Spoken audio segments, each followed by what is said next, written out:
Welcome to the latest USL Championship in 10. My name's Jason Longshore. We're looking back at Week 8 and even the first couple of matches of Week 9 as we're already underway in the USL Championship this week. Let's get into it. Number 1, after some flipping and some flopping at the top of the Eastern Conference, it's St. Louis FC who's the top dog at the conclusion of Week 8. Their 3-1 win over Swope Park Rangers on Saturday had them jump ahead of the Tampa Bay Rowdies. The Rowdies had temporarily moved into first place after their win last Wednesday over Atlanta United 2. St. Louis scored on either side of halftime. Audi Jepson in the 42nd minute, Russell Cicerone with his third goal of the season in the 47th minute, took control of the match. The Rangers, they're still looking for their first win of the season. They did cut the lead in half in the 67th minute when Brazilian left back Alexander scored his first goal of the season. However, Kyle Gregg's 84th minute goal sealed the win for St. Louis.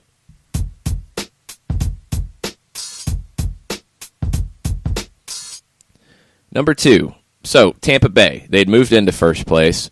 Thought maybe they would stay in first place with their home matchup with Charlotte Independence over the weekend. They didn't. They drew 1-1 with the Independence, but they did remain unbeaten in 2019.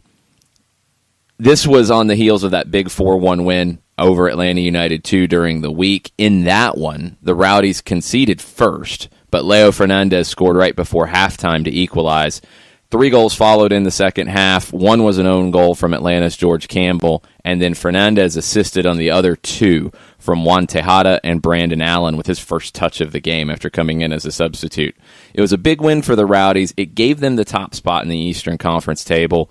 Looked like they would hold it against a struggling Charlotte team, but they conceded first to Charlotte again on Saturday night. Dominic Aduro opened the scoring for the Independents. Sebastian Guenzati equalized 7 minutes later in the 17th minute. Tampa, they dominated possession at 66%. They forced 8 saves out of Charlotte goalkeeper Curtis Anderson, but they were unable to find that go-ahead goal.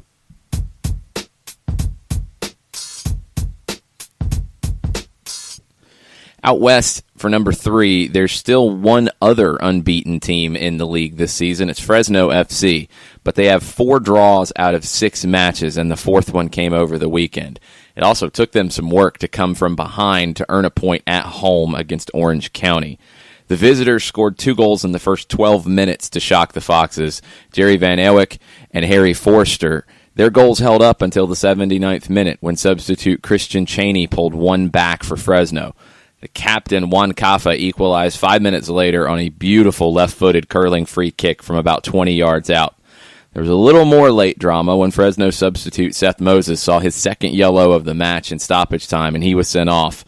But the match, it finished deadlocked at 2-2.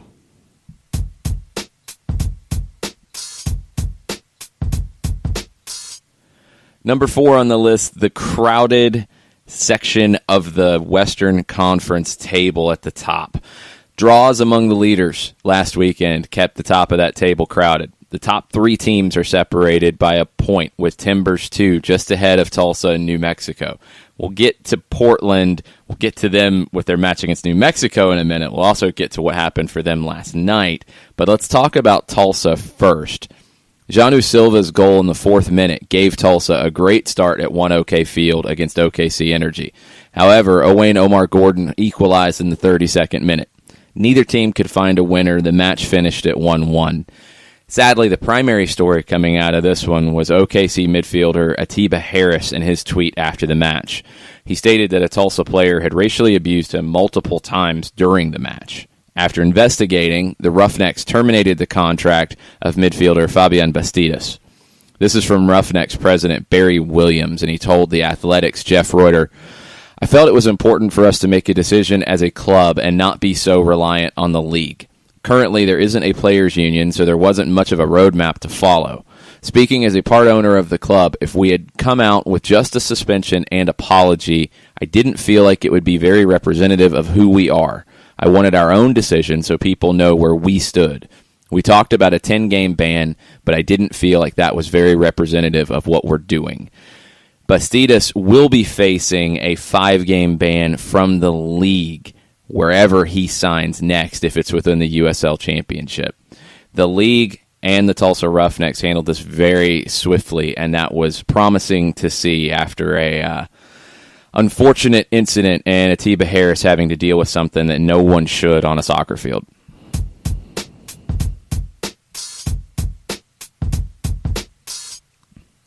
Match of the week, probably match of the season, was at Isotopes Park in Albuquerque.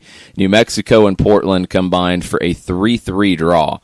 It was a pretty pedestrian first half, to be honest. 6 goals in the second half and a wild finish. Nearly 13,000 fans in Albuquerque for this one. They were rocking the whole way. New Mexico's Kevon Frater was named Player of the Week for his hat trick, and especially for his stoppage time equalizer that was rocketed into the back of the net on a full volley from the edge of the 18. Frater scored twice early in the second half to give New Mexico the 2-0 lead. Portland scored 3 goals to take the lead themselves. Eric Williamson, who's having an unbelievable year for Timbers, too. He had 2 of those. Ryan Sierakowski had the other one. The two teams combined for 30 shots, and they put on an attacking display that will go down in the annals of the 2019 USL Championship season.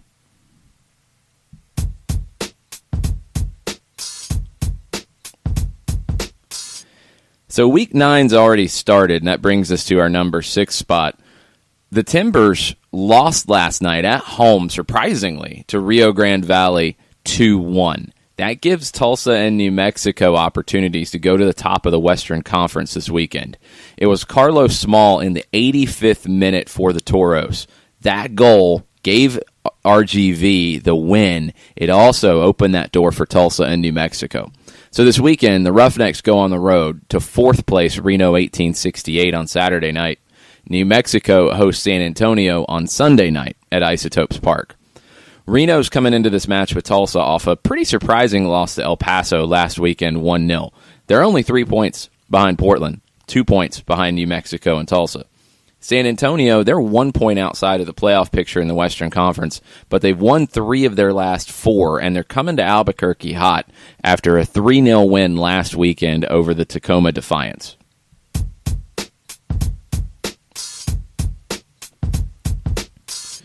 Number 7 on the list in the Eastern Conference, Indy 11. They're currently in 7th place. Their 4-match winning streak was snapped last weekend at the hands of New York Red Bulls 2. However, they're looking at a huge opportunity right now to make some noise in the East. They have 5 straight home matches coming up. This run of matches at Lucas Oil Stadium starts tonight against the Tampa Bay Rowdies, continues Saturday against North Carolina FC. Can Indy 11 start climbing the table in the Eastern Conference? 5 home games should help them out.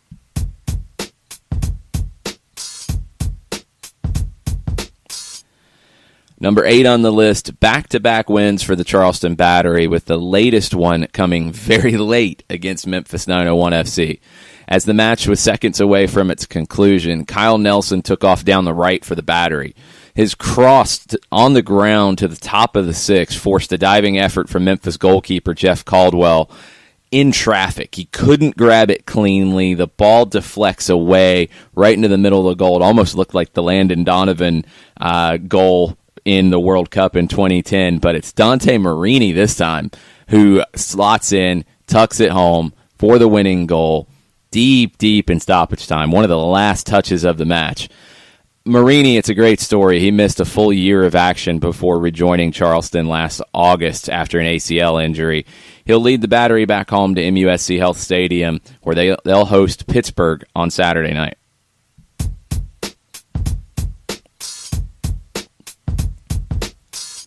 Number 9 on the list, Birmingham Legion. They've moved into the final playoff spot in the Eastern Conference by going unbeaten in their last 4 matches.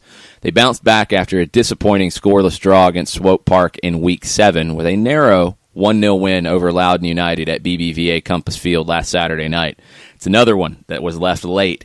Final minute of stoppage time when Prosper Kasim slotted home a left-footed shot past Loudoun's Earl Edwards Jr. The Ghanaian's in his first season in the United States after playing at various levels in Sweden on loan from IFK Göteborg, where he signed at 19 years old in 2015. The match winner, it was a second goal for Birmingham this season. Birmingham head out tonight to face New York Red Bulls 2 on the road.